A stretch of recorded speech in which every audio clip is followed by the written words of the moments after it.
Perhaps you're wondering, you clicked onto this video to watch something related to sociology, but apparently you are just watching a bunch of kids playing in a playground. This is actually one of the few footages my friend William, who will talk later, filmed in one of the kindergartens back in his hometown in Hangzhou, China.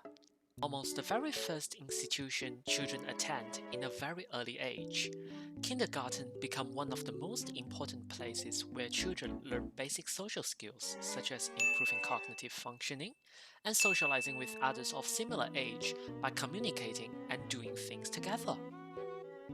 You know what? Let's stop spamming stock pictures and get on to what we're really gonna talk about today.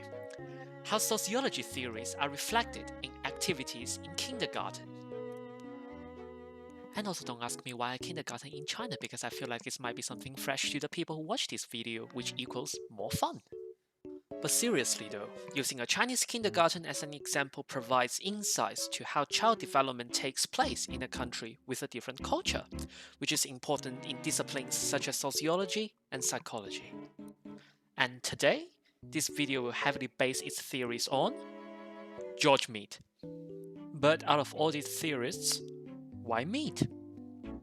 Mead argued that child development takes place when in contact with the social environment, which is a process of children internalizing social norms, integrating values and behaviors that seem appropriate by generalized others. Part of Mead's theory of socialization and role-taking is especially helpful to explain children's behavior in kindergarten. And for now, I'm going to leave the video for William to explain how Mead's theory applies to children's daily lives in the kindergarten. In the beginning of this video, the clip shows kids are playing around dressing like a traffic policeman, and others are playing their role relatively.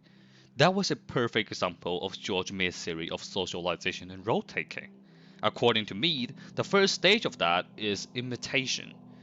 And in this case, kids with police uniform would mimic the behavior of a real traffic policeman. It looks like he's saluting, but he probably does not know the meaning of his action. But overall, this action represents the beginning of socialization process of the kids, as it is their first engagement to a collectivity. In another case, as we can see, the kids are lining up in order waiting for their lunch to be distributed.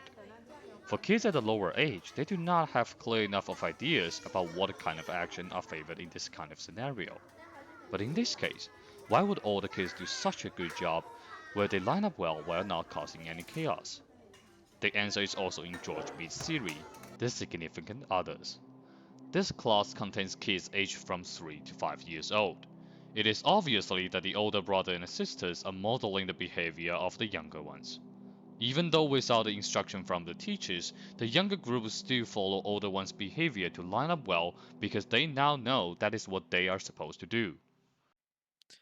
Alright, I believe that William has provided us with a clear explanation of how Mead's theory of socialization and role-taking can be applied to the everyday life of kindergarten children.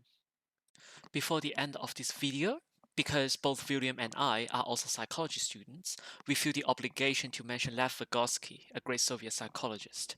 Born in a similar period of time but in two countries with drastically different social structures, namely America and the Soviet Union.